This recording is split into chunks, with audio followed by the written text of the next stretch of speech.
Alright, and welcome back to Final Fantathon, our quest to catch the Let's Play every mainline Final Fantasy game, plus some bonuses. And we're jumping back into our second bonus game, Final Fantasy Tactics. I wanted to thank everyone for all the comments on the first couple episodes.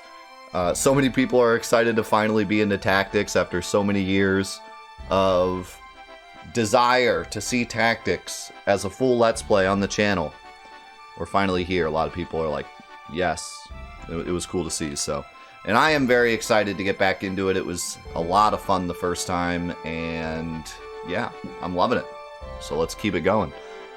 I do need to look at my party, because it's been a week.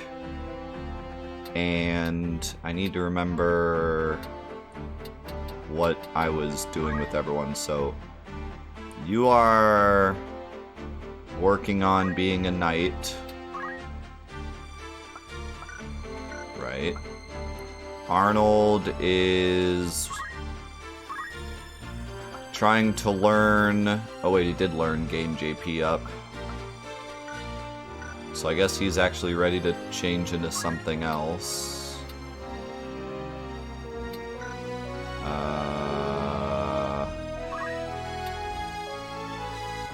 What do I want Arnold to be?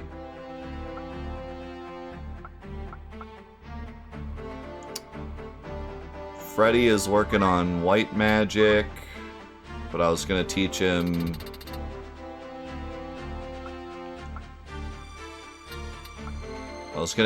throw item before I changed him into a white mage.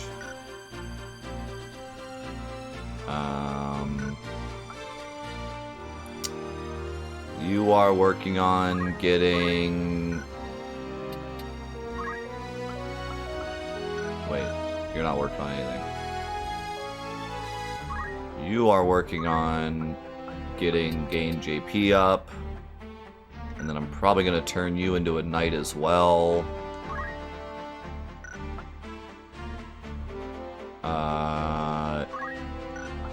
And then we got the Gus, monk. Ripping it up as a monk.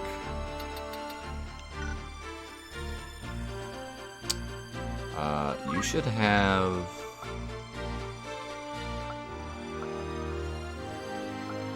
Maybe I should... I think I'm going to turn Arnold into a... either a black mage or an archer.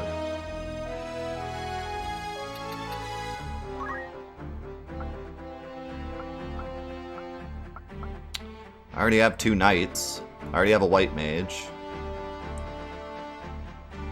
I feel like... I feel like I should have a black mage, though. An archer would be cool, but...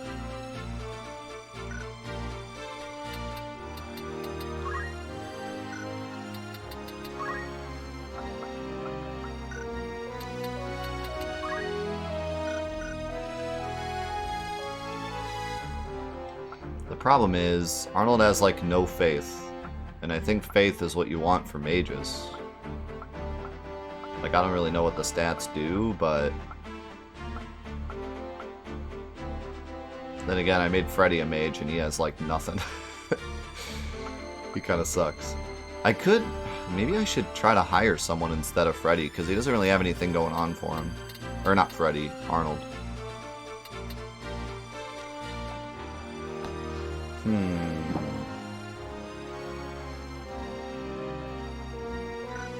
I'll have to see. Maybe I'll try to buy a black mage.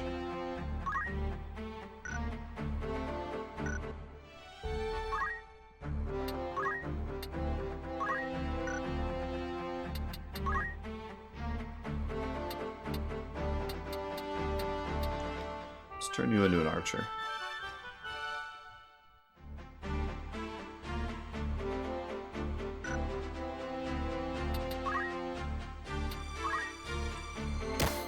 I don't have a bow, though.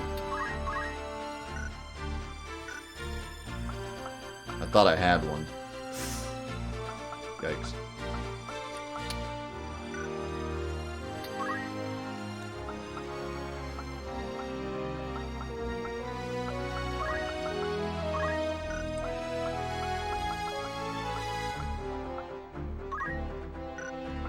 Shouldn't you have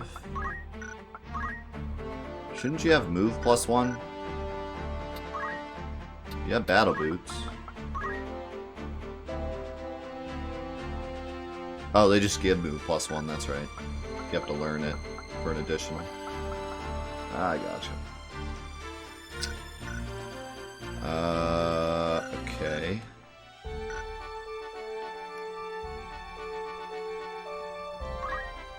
I guess I'm gonna go back to the city because I need a bow. Or I could try to hire a black mage if they have one. Why are the females more expensive? Seems like I'm still just getting, like, standard squires.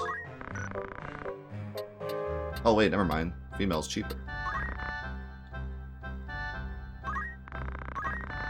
No, I didn't mean to hire.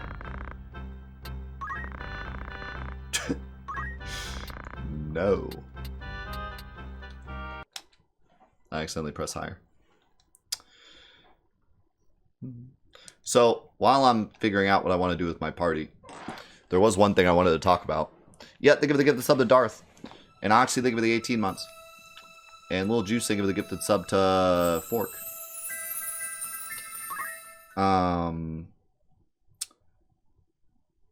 So, when I was growing up, E3 was like a huge event for me. I didn't really keep track of like video game news and stuff. We'd usually just like go to the GameStop and I'd just pick whatever looked good, or like my parents would just buy me stuff for like Christmas. Or my brother would tell me something about a game and I would like want it. But I didn't have like a finger on the pulse of like gaming news, you know. And to be completely honest with you, I kind of still don't. Like, I don't really check the gaming news. What usually happens is I get alerted by someone in the community, and then I look it up. I don't necessarily like, I'm not a reporter, But with the way gaming is now, you kind of just get it. Like, either someone in the community tells you, or you go on Reddit or wherever and it shows up, or you're just trying to watch a completely separate video that has nothing to do with it, and you get like an ad for it, or et cetera, right? Like, it's pretty hard to dodge gaming news at this point.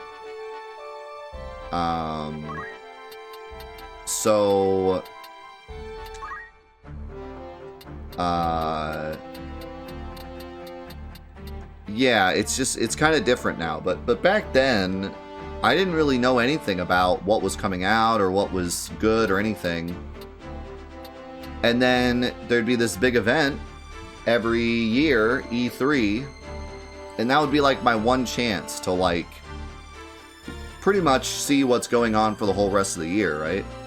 And I don't even remember how I really watched E3 back in the day, but I do remember seeing it. And then, like, in high school and stuff, I would tune into the stream of it. But there was a certain, like, magical nature about E3, and I think part of it was that the big console announcements happened there. So that was always what was, like, being talked about between me and my friends, and, like, at school was, like, the next PS3 was announced, or the next PlayStation was announced, and the next Xbox was announced. And back in high school, it was still very console war-ish. So you would actually tune into E3 to see how your press conference beat the other press conference, Like, I specifically remember having conversations with people at school about, like, oh, Sony destroyed E3 this year, and then, like, nah, Microsoft beat Sony at and we'd have, like, these arguments about, like, who won E3. And then, like, the big console announcements and everything, like, I feel like it was kind of a you had to be there kind of thing. But I do feel like was more than, you know, I think I'm just going to keep you a squire one more time so you can get move +1, and then I'll decide what to do with you. But yeah, it was a really big deal. Bigger than I think people realize now, with everything just being right in front of us. But anyways, the last couple of years, E3 has been struggling, and I think we all kind of saw the writing on the wall before COVID, because there was the year that Nintendo decided not to go.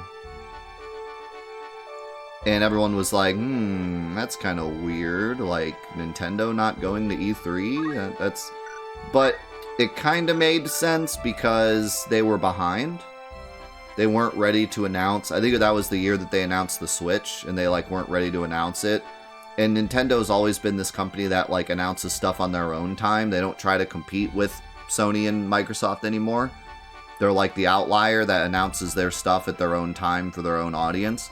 And it kind of works for them because they don't have to worry about competing. They can just, like, they almost want to make sure they don't release their stuff when Sony and Microsoft releases their stuff. So it made sense not to go to E3, right? But then there was the year that Sony didn't go. And that was like the writing on the wall. That was like, you know, Sony has decided that it's not worth it. It wasn't just that they didn't have anything to show. That's kind of what it felt like at the time. It was like, oh, they just don't have anything to show, so they don't want to spend all the money going into E3 when they have nothing to show. But as it kind of went on, and we saw Sony's show that they did on their own time, the State of Play, it was like, they did have stuff to show. I think they just didn't really want to do E3 this year. And then COVID happened. And it was like, maybe they're just canceling because of COVID, or maybe COVID was kind of like the mercy kill of E3, you know? But either way, like, you know, is E3 really going to be able to come back after this? And it was kind of a question I had for the last 2 years of like, are we really going to get E3 ever again? And they said they were going to do E3 this year. So I was like, okay, maybe the time off was actually a good thing, and maybe they'll come back with like some new stuff, kind of make it feel fresh and different, make E3 worth it. But they just announced, like yesterday, that they're not even doing it this year. And apparently the reason is because Sony, Microsoft, and Nintendo all said they aren't going. So that's, I mean, there's a chance that they regroup in like a year or two and they make it something different. And they actually, like, maybe they make it an indie show or so, like, just do something different with it. But I'm kind of putting my foot down now and saying, like, it's over. Like, I mean, at least in what we know E3 to be. The place where the big announcements happen, the place where companies wait and release their consoles or their big like, it's over with the way that it is, you know. Basically, the Game Awards are the new E3, but even then, it's not really, because that's more of just game reveals. But not it's just reveals. Like, E3 was a show where they explained stuff. They said, we're gonna do this, this, and this, and it's gonna cost this much, and like, none of that happens at the Game Awards. It's just reveals. Sometimes they have developers talk for like 2 seconds, but you know, it's definitely different. But then there's that other Jeff Keighley show, the summer, what is it? The summer show or something, whatever. That might kind of turn into the new E3. But yeah, I was kind of Summer Games Fest, yeah. But yeah, I was just kind of lamenting about it. Like, it used to be such this big deal. I mean, we literally waited for E3 for the new consoles, the new generation, to show us like what gaming was going to be next, you know? It was more than just announcements. It was like the next chapter in gaming. That's what it felt like. It felt like we played PS2 for like 3 years, and then E3 is coming up, and it's like, oh, this is going to be the announcement of like the next step. You know, that everything was waiting until E3, and then we took the next step into the next chapter of gaming. It was like that. It was like turning a chapter. E3 felt like, you know. So it's sad to see it go, but it's not surprising. Not surprising by any means. I only get 4. It's not surprising, and it's also just the sign of the times. You know, like, definitely a sign of the times, and it makes sense, you know. Yeah, I think leaks definitely hurt it a lot, too. But yeah, it's just kind of sad. And I was just kind of thinking about all the past announcements and things from E3 and the cringe of E3. And I guess what's kind of cool is the final E3 was kind of a banger. The final E3, you know, in its state that we know it for, was the big year with Keanu, and that was, did they announce? That was the same E3 that they announced the next consoles, right? Or no? I'm trying to remember. They either announced them or they just gave us more info on them. I mean, it's not like old E3s. Like, we knew the next consoles were coming because of leaks, and like, it's not really worth it for Sony to wait until E3 to tell us about stuff anymore. They're like losing money by waiting until E3 to tell us about things because they can't market it. So it just doesn't really make sense anymore. But I'm pretty sure that year was the year that we got like the real information about the PS5, if I remember correctly. And you had Keanu with Cyberpunk, which looking back on it is kind of cringe, but at the time it was really cool, and like, it was a cool year, so I guess it went out with a bang at least. I said I don't know. Don't lie to me. I know what you did. Where's Gustav? Where? I don't know. Where's the Marquis? Where are you hiding him? Speak!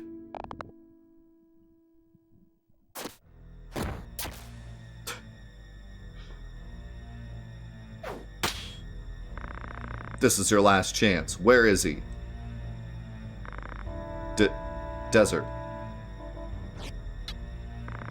I see, in Rat Cellar.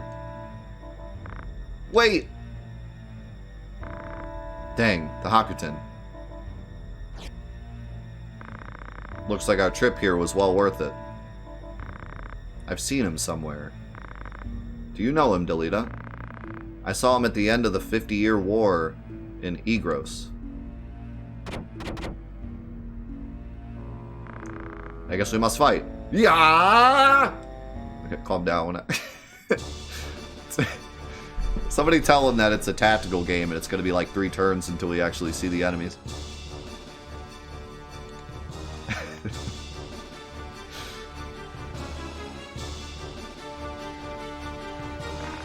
Now I remember. His name is Weegraf. Wait. It's gotta be Waygraf, right? Leader of the Volunteer Army. A corps of Death Knights. What? You mean he's the... Yes, the leader of the Death Corps. He didn't look that. He didn't look that. He just looked like a regular knight. V-Graph? That makes sense. It looked German to me, but... That's why I knew it wasn't Wee-Graph.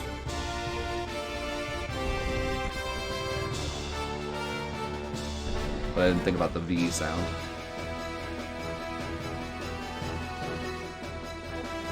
Get Curtis all the way up there. Oh my god! That range! They have a full-blown wizard, too. They have a Vizard. DJ, thank you for the 22 months. Seraphic, thank you for the gifted sub to Rio.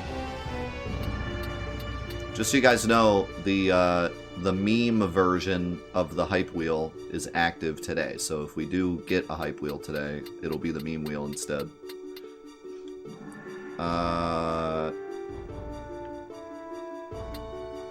Okay, let me think about this. How do I... trying to remember the controls. We gotta take Curtis out.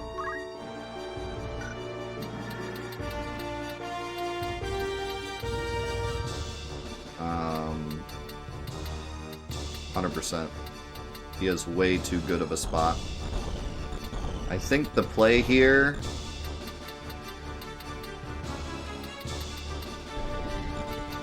I think the play here is going to be to attack Curtis and then use the height advantage to take everyone else out.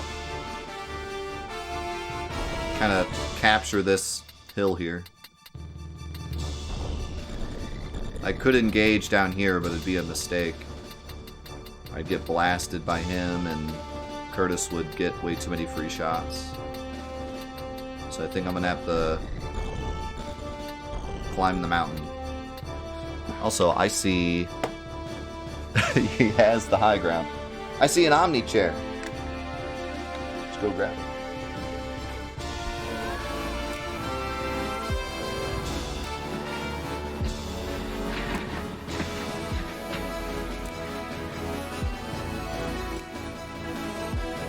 There he is.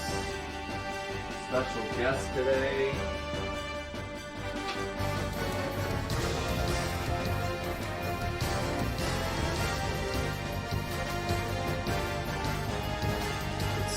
Spyro 2 Ripto's Rage Guidebook. Wow.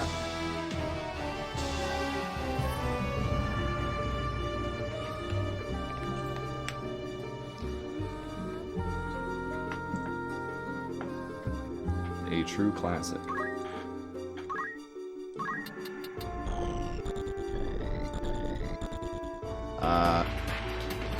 The only problem is it's gonna be hard to climb.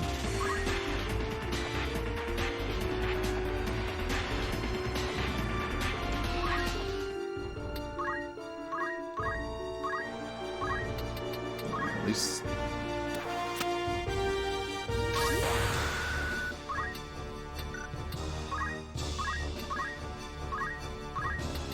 he made it. I should probably heal.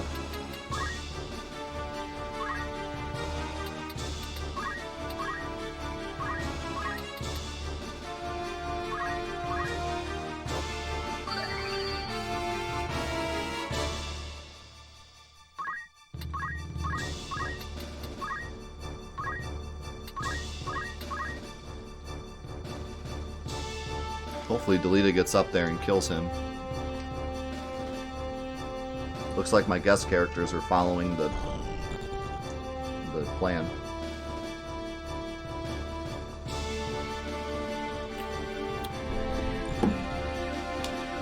Eric is an archer also.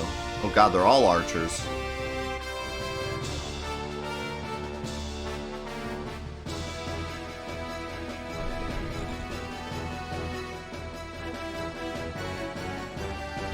Man, they're all archers and mages. I kind of feel like maybe I should have just engaged as fast as possible. I don't know how bad shooting up is in this game. I think I'm going to go ahead and engage because Ramza's my tankiest boy, so he should be fine.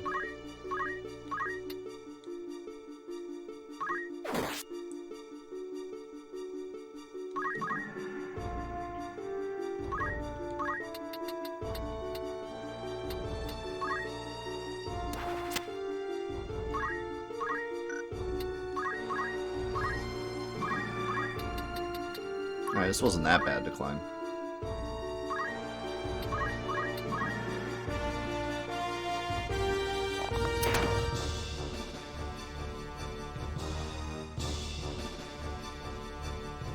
He put himself in a corner, so I don't think it's going to go too well for him.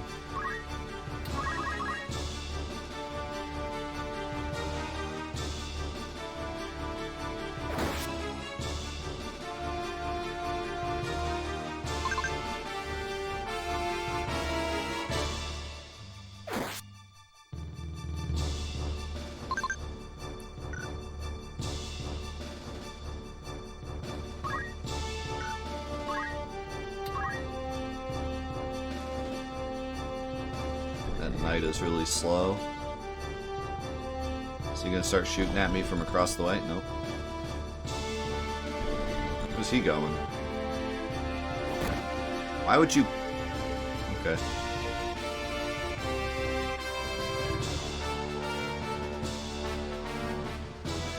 Alright, he's casting where Ramza's standing.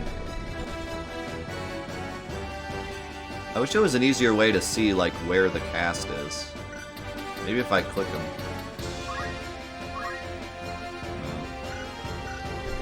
Like, I can't... I have to kind of pay attention to where he's casting, because it doesn't tell me on the map.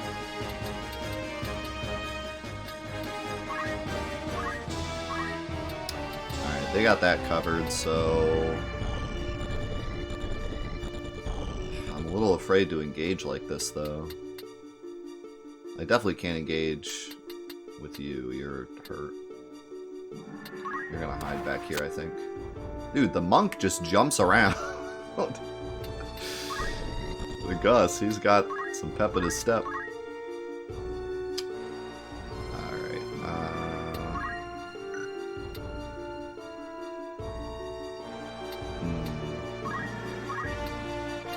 I don't think I can get a potion over to him. I think instead we... Oh, I could have attacked. I didn't realize. Dang, I should have attacked with Gus. What if I dash him and he gets knocked back? He'd get hit by the fire. Oh, 5,000 IQ play.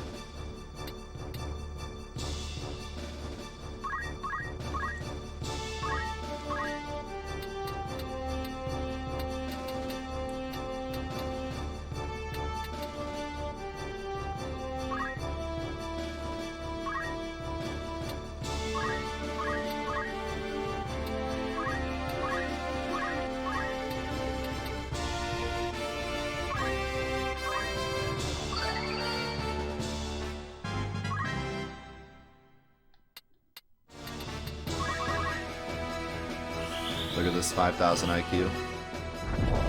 What? It moves with the target. More like 5 IQ. So, I didn't know that it moves with the target if they go out of range. That wasn't out of range? It was like infinite range?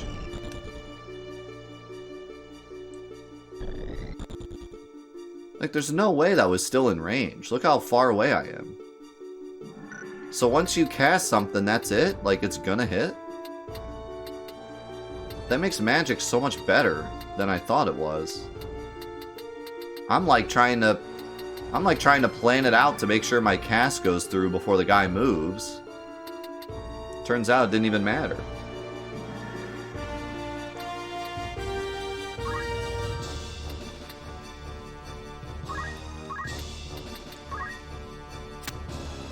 Well, in that case...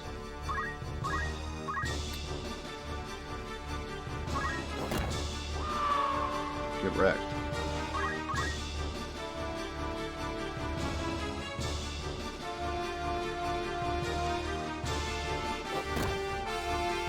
Ah. You should have just killed the guy up there. Guys, you can't just leave him alive! What are we doing? They really wanted to kill that guy. He took damage from falling too, I saw.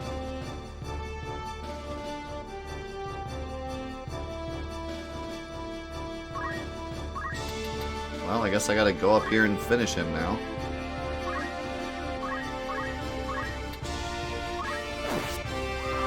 Because he's just gonna keep attacking us if I don't. I should probably...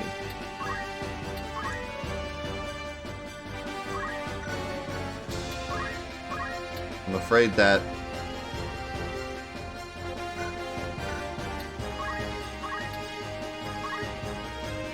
I only ever played this for a Patreon event we did a long time ago for a couple hours. I did not grow up with this game. I grew up with some other tactical RPGs, but not this one. So this is my first real experience with it. And you get to see it firsthand, which is why we're making sure not to spoil anything. Please and thank you. Okay, it's not gonna pass.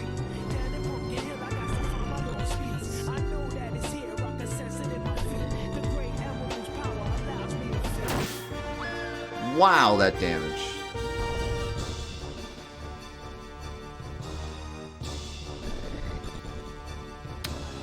Man. Magic is a big problem.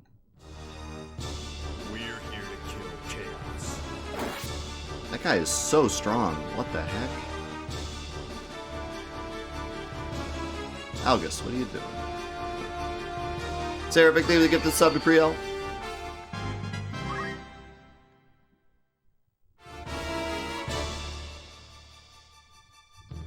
The fact that they can cast magic and then like that's it, like there's nothing I can do. And I have to like pay attention to exactly where the magic's happening. That's rough. You don't have... You have Wish.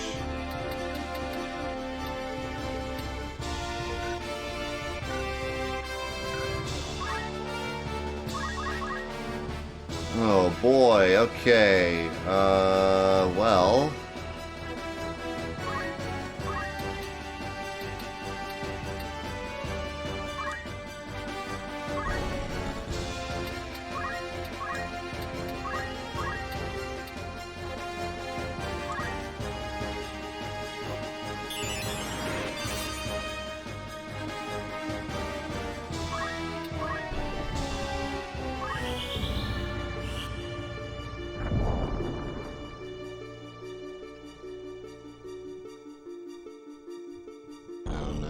That's not good.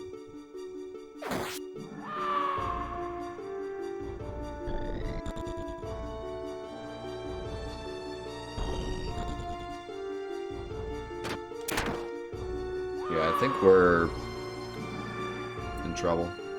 Because I don't have anyone else that can use items now.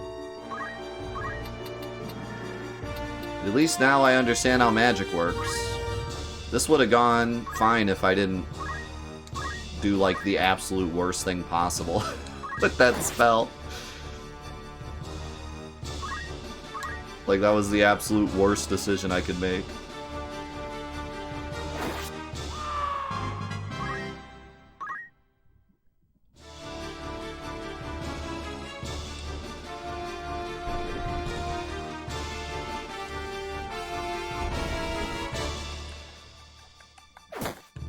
Yeah, I grew up with some other tactical RPGs, including Advance Wars Dual Strike, which I've played at a high level now. But never this game. And also, tactical RPGs like this, I didn't really play a lot of. I played more of like Advance Wars, where it's more of, like, the mechanics are different. So... God, I can't get anywhere.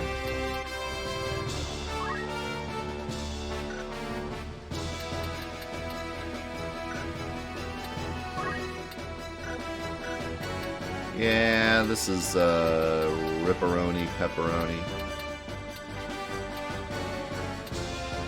I don't think I can kill them fast enough.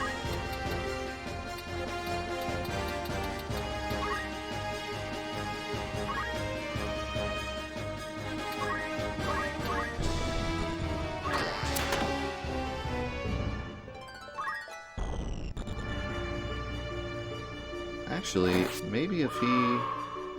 We might be alright. Why are you running away? It's just kind of a shame I'm not going to get any of the crystals.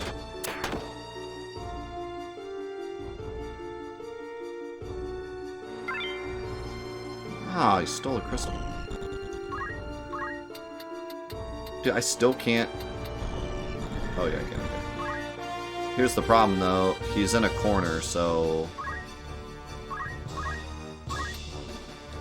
Yeah, it's not going to be enough. Almost. We almost saved it. But August can't reach him, so he's just going to run away.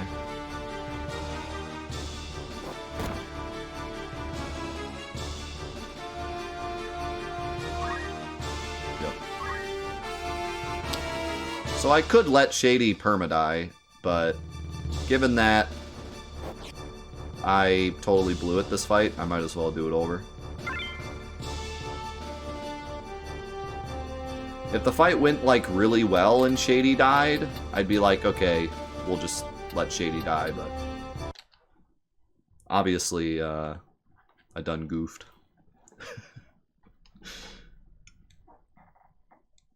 I think... Wasn't it the blue number? I don't actually know if the blue number is health or not.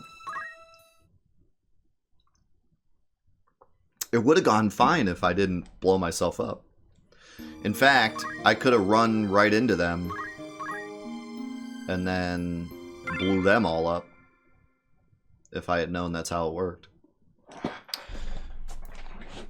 She was not the real Slim Shady. Okay, I'll just go.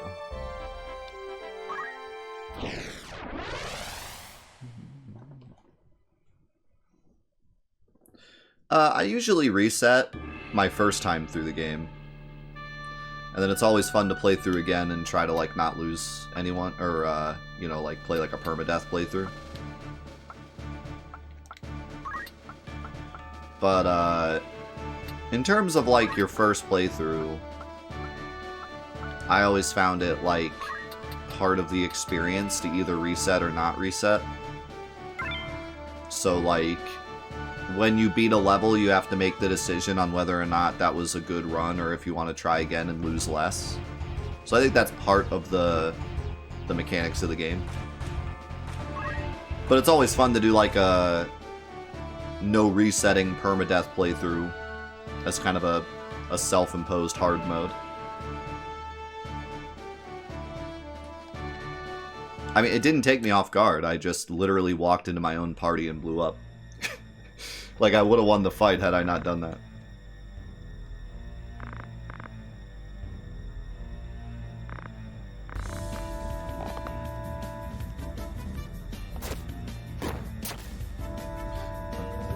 I could see how this fight is a problem the first time through for people with all the long range. It kind of feels like a tutorial on how to deal with long range.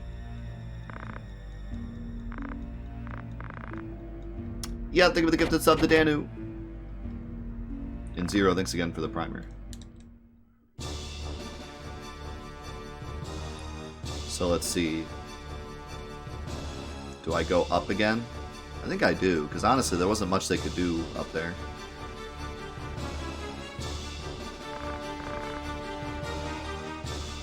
It kind of cuts off my ability to engage, though.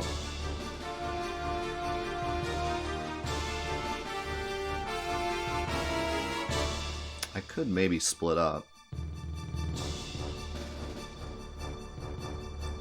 I don't need that many characters up on the mountain.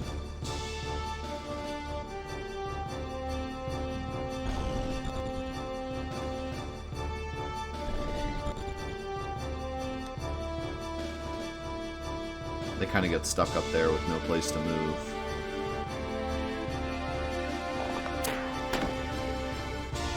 Ah, you hit Gus that time.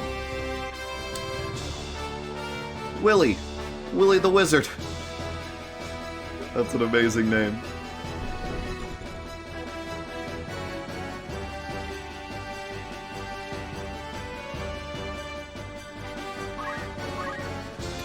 we're gonna do this.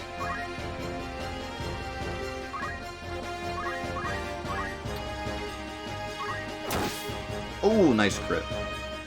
And it knocked him back, which is interesting.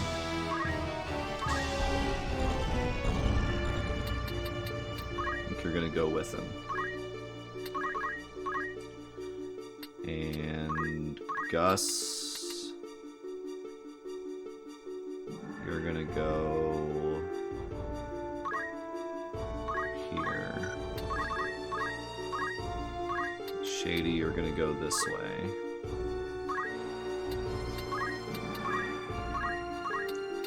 Oh shoot, I forgot. You have to be right next to someone. Wah. Alright. I gotta worry about Gus now. He has low HP. I really hope they go up there and kill him and don't, like, leave him with 1 HP.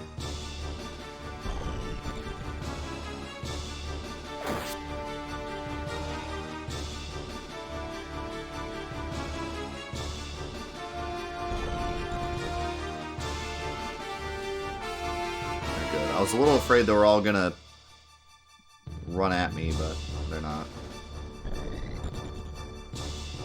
Goodman... What is Goodman doing?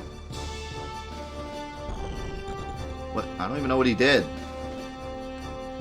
I don't know how to deal with this because I don't know what he did.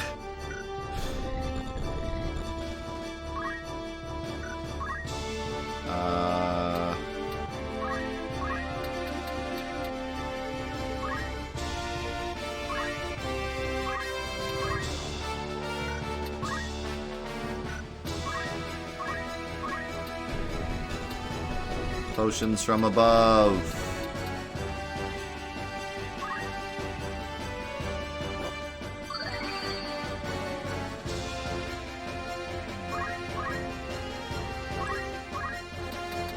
Too bad Gus can't get in range.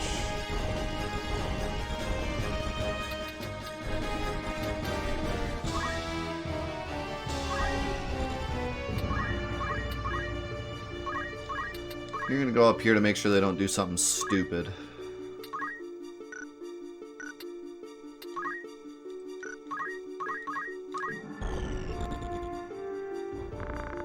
Destruction of nature, gather in flame, fire! Okay. I'm surprised I didn't hit the knight down there. Maybe like height limit.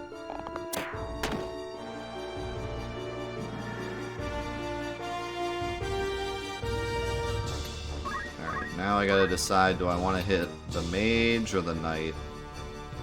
Ah, 30 HP. Yeah, I one-shot the knight or the mage, might as well.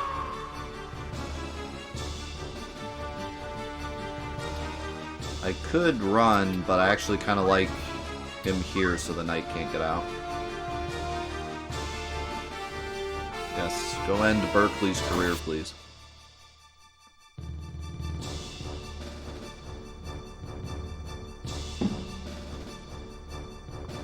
Dude, the throwing... Oh, the dropped it. Nice. For a second, I thought he didn't take damage. The throwing mechanic in Disgaea is weird. Like, it's cool, but at the same time, it overcomplicates things so much. I find it kind of hard to decide what to do. There's, like, too many options.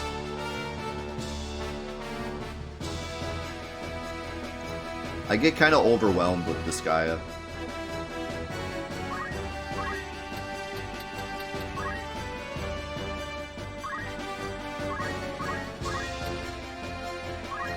The fact that I can one-shot these mages is definitely making a big difference.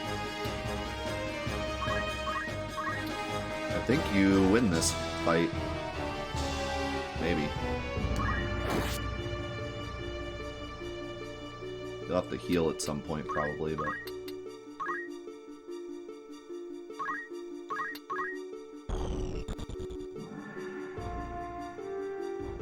That might kill him.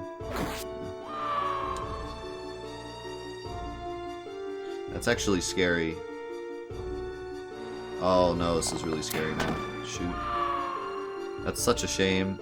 I needed one of them to heal the other one. Now they're both dead.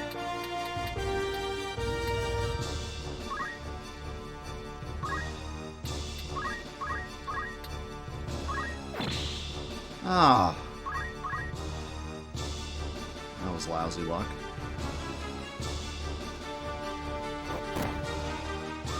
He's just not having a good day.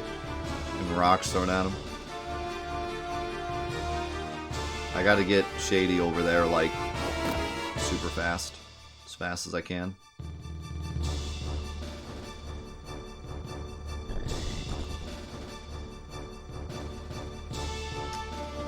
Don't get in the way, Clive.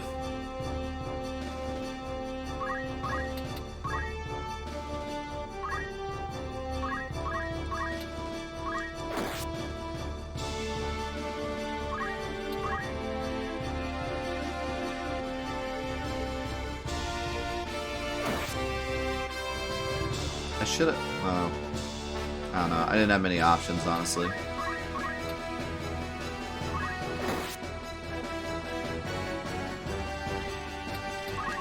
I could have, like, wished. But, yeah. I think I was screwed either way. Man, am I going to have to reset again? Because I don't think I can get over in time.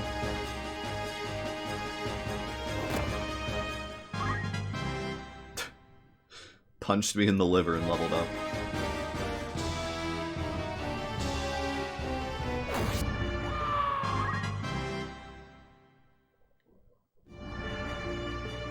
I guess staying on the mountain was definitely the strategy, because that fight went bad. Well, I don't know, this fight went really well at first. I just needed to heal.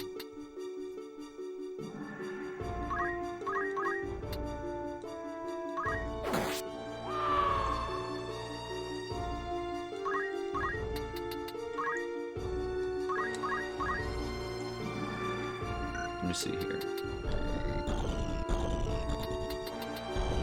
He's still at full health though, so...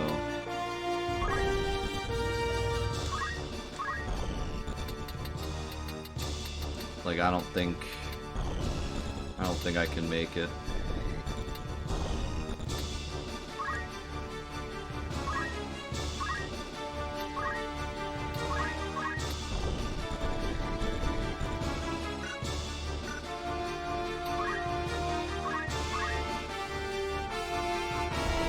August needs to do some big damage.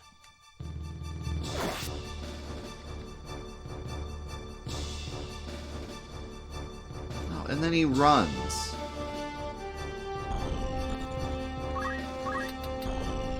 Oh, she can't jump down. If she could jump down, it would have been fine, but she can't jump down.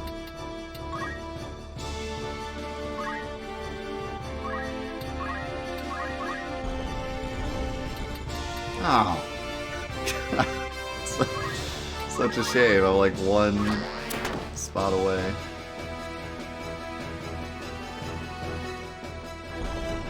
Believe it's not that like close enough. Yeah, this is Ripperoni Pepperoni again. Once again, one step away from it working out.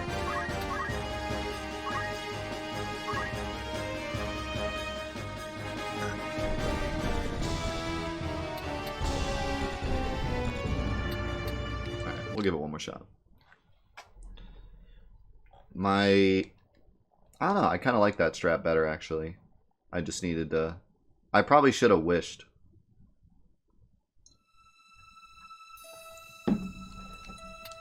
Sacrifices must be made. Or I should have just brought Shady over. I thought that they would need help with that archer, but they actually killed him that time.